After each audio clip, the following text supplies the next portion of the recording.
Hi everybody, thank you for joining. My name is Brenda Ridgley and I am the Connection Connoisseur, connecting you to everything girlfriend and everything tribe. Today I'm so excited to welcome my very good friend and tribe member, Michelle Eileen, to the podcast. Michelle is a co-creator of sorts of our modern day tribe and a vision and a message that we want to send throughout the world, and I'm so excited you're here. Michelle is a Native American and Lakota medicine woman who prefers to be known as the pharmacist who doesn't believe in drugs. We will get more into that later, as Michelle's going to be joining me going forward, because the conversation I feel is so powerful. When you have friendships at the tribal level, at the confidant level, you're able to deep dive into conversations and talk about things that don't normally come up. So maybe some insecurities that you have. And it's just so great to have these conversations where you can be heard and validated that you're not alone. And I just thought our conversations were so instrumental that I just wanted to share. So when I started writing Lady in the Tribe, I was a little concerned about the use of the word tribe, because I certainly only wanted to represent it with the respect that I believe it's due. A tribe, in my opinion, is a group of people who are bound together by place and by space and by resources and by love. And because of Michelle's heritage and expertise, I turned to her and I asked her, hey, is it okay? What do you think? And the result of that is she ended up writing the foreword, which is beautiful, probably the highlight of the book, and it's right at the beginning. So Michelle, would you just share a little bit about what tribe means to you, and maybe what a modern tribe, our spin on it, what is that going to look like? Yeah, well, I take my concept of what tribe is sort of the way that we relate to each other as women, and how even in ancestral tribes and cultural tribes of the past, they all had some common threads, things in common between us that held that family of people together in love and in respect. And so to do that word justice, I think that we have to live up to those ideals and those values, the ones that even our ancestors held. And so modern tribe means to me that we all take our role seriously, and that we recognize the value of each person that's in our circle and in our group, and what they bring and what their specific contributions are, and how we work together to just honor those values. And in doing that, I don't feel like we abuse the honor that's in the word tribe. Michelle, thank you so much for giving us that little recap on tribe. It's a topic that I'm passionate about, I know you are, and we're very excited to roll out what is a modern day tribe in a very respectful way. So we're going to get more of that in the future. Today, very excited to talk with you. Our topic is being reunited or reconnecting with an old friend. And Michelle and I have our own story about reconnecting, and we're going to share a little bit about what happened and why we kind of drifted apart, and how we ended up reconnecting and became bigger and better than ever. And along the way, we're going to just have a little discussion about it. At the end, we're going to leave you with 5 tips on, if you want to reconnect with someone, 5 steps and 5 things to keep in mind as you do that to have a successful reconnect. So please stay tuned.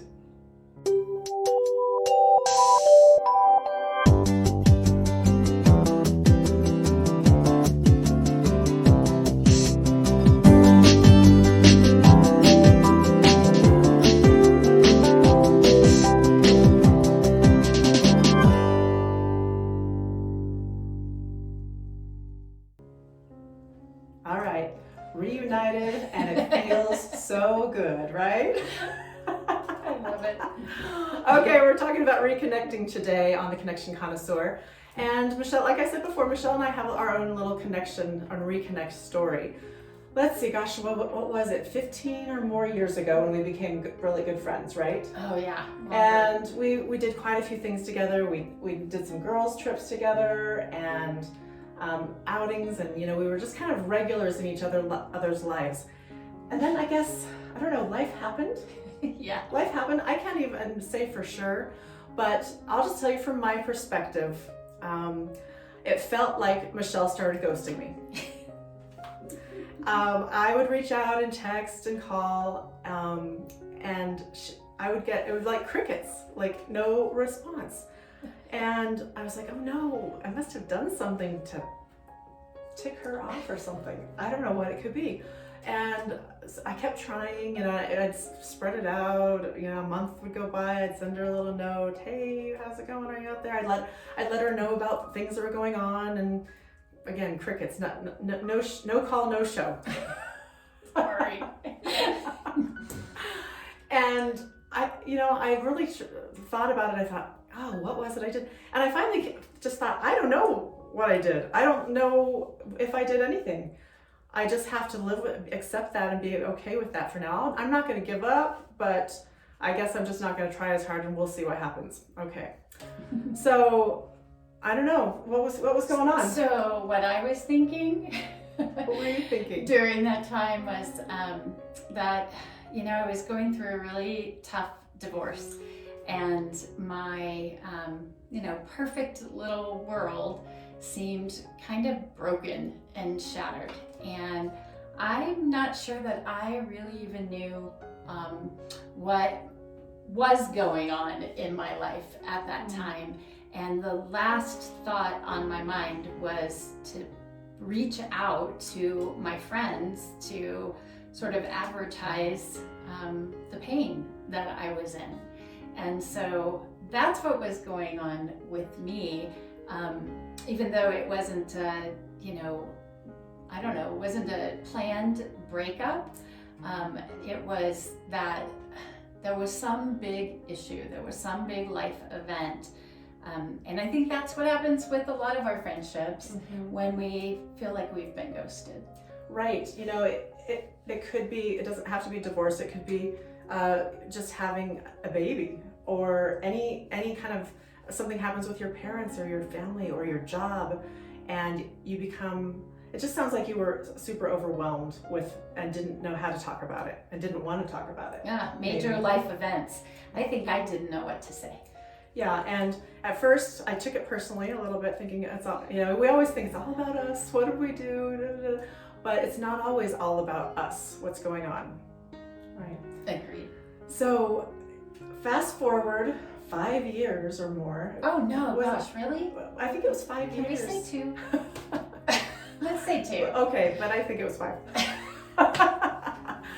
So I was running around a little lake that we have here locally, and I don't want to run or anything like that, but it's totally the fastest exercise I could think of.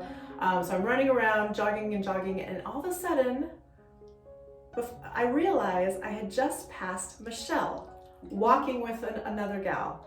And I'm running and thinking, oh, that was Michelle, what? Oh, she...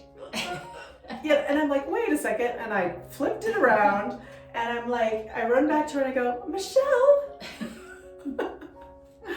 And I'll just let you take it away from there.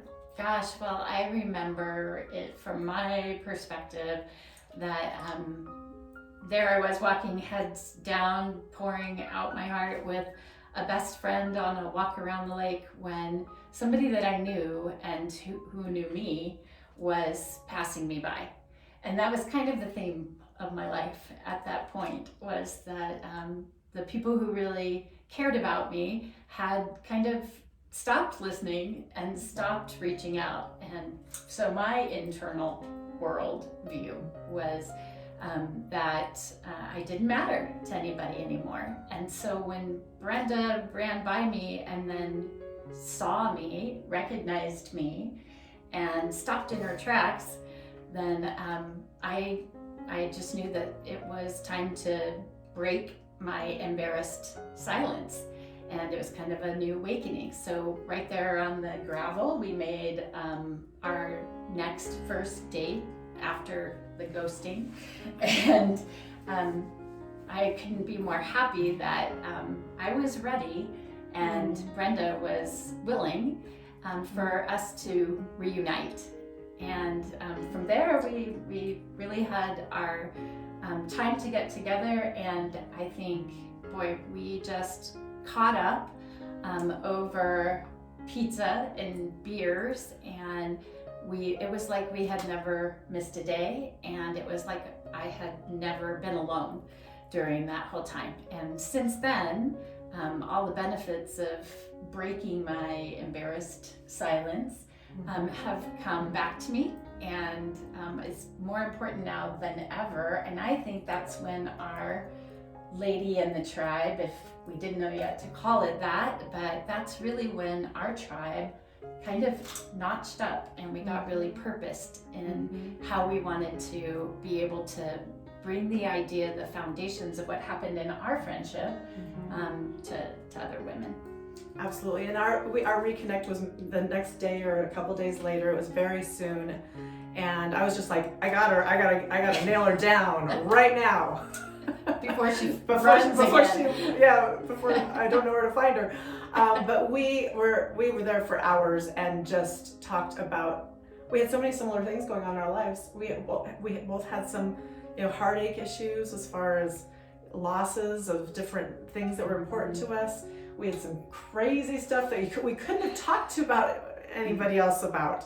And it was the synchronicity, your favorite word, right? Synchronicity, it was meant to be. So that's kind of what we want to share with you going forward. There's a lot of things that go through your head when you want to reconnect with someone, or you see someone out there, maybe just on Facebook or social media, and it's all really superficial out there, and it's all happiness usually, and not a lot of muck of what our lives are happening. But you see someone once in a while, and you go and you have these little twinges of missing them and remembering things and wanting to reconnect.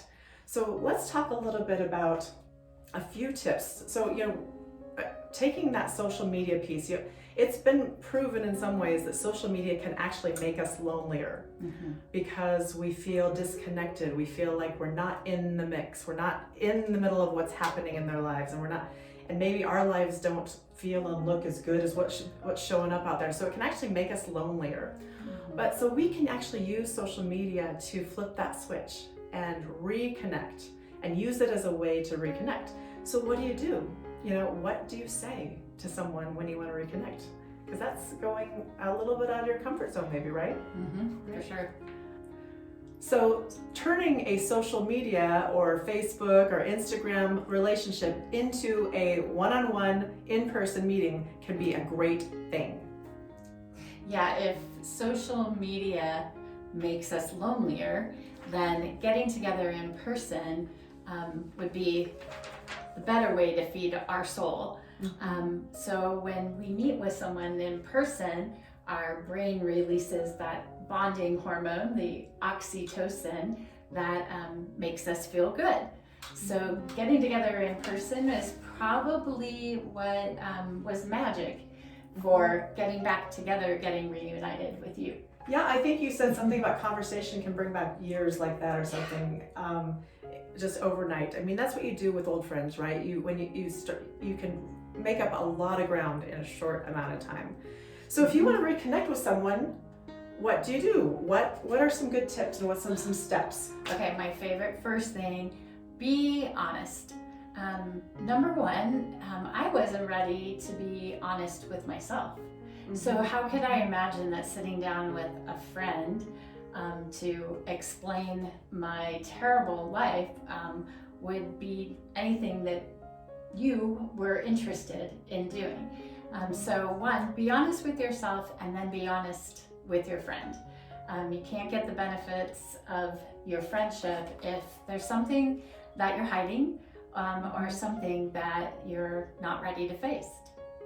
Right, and I think that's a great point. And on top of that is, when you reach out to someone on social media, because that's your connection right now, you kind of need to let them know. You need to just get a little vulnerable and say why you're reaching out. Was it because you see all their wonderful posts and it just made you miss them? Maybe it made you think of something that you used to do together, or or maybe you've just been missing that kind of strong relationship that you once had with them. And if you just verbalize that in some way, digitally, you do a voice message, that's going to go a long way, and they're going to be much more likely to respond and accept having a one-on-one meeting with you, right? So the second tip that we have, is that good for that one? Yeah. Be honest. I think it's pretty simple. Be honest. The second tip that we have for you is don't be afraid of rejection. That is really key here. I heard it once said that not doing something because you fear being rejected is really you rejecting you right off the bat. So take that in a little bit, because most likely you're not going to get rejected. Maybe they don't respond right away. Maybe they're not really as active on that platform of social media that you think they might be. They may not see it for days, weeks, months, really.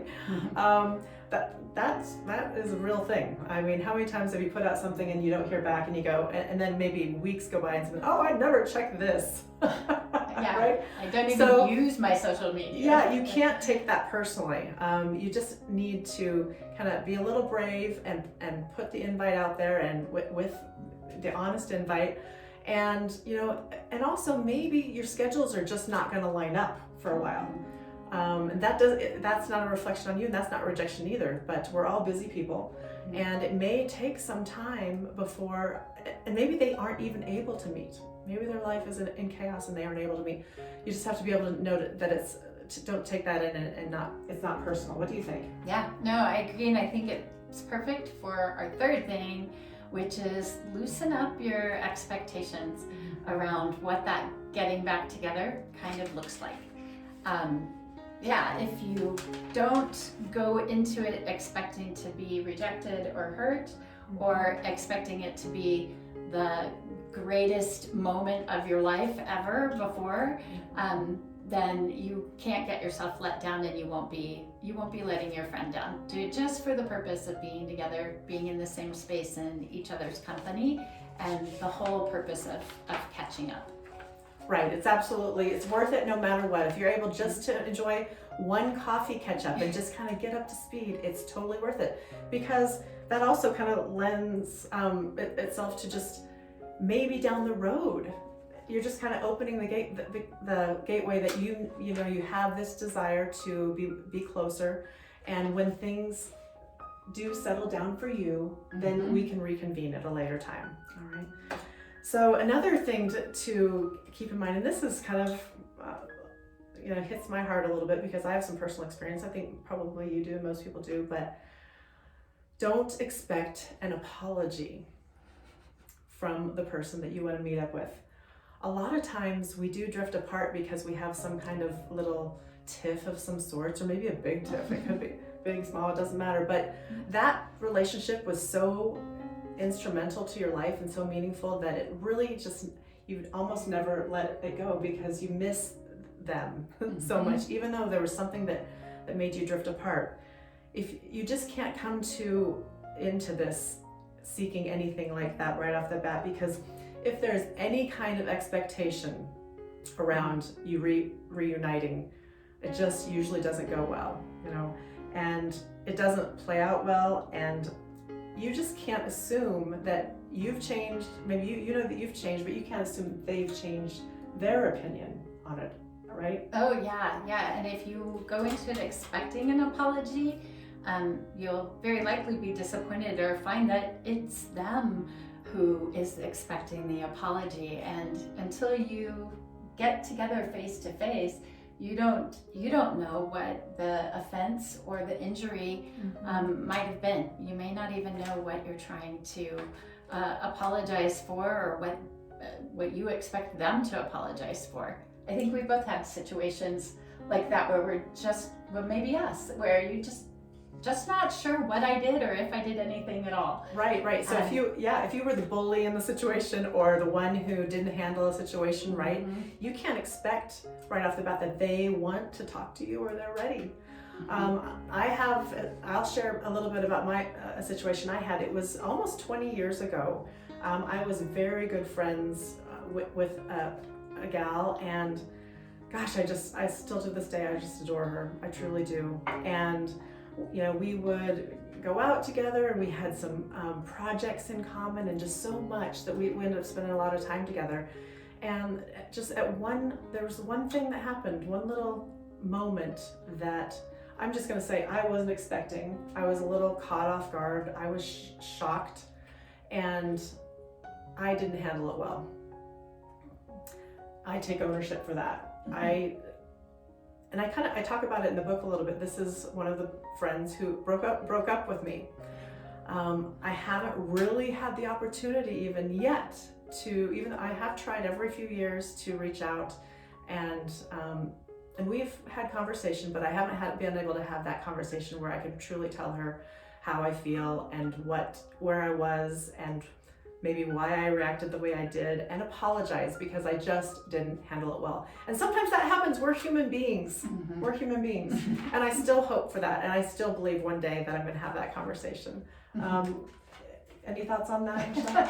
No, I love it. I love that fact that apologies go both ways. And when you show up to reconnect or show up to reunite, come into that time with that intention that it's a gift, and that may not be aware of what you did, or you may be the one who's owning that you just didn't handle it right. You just blew it.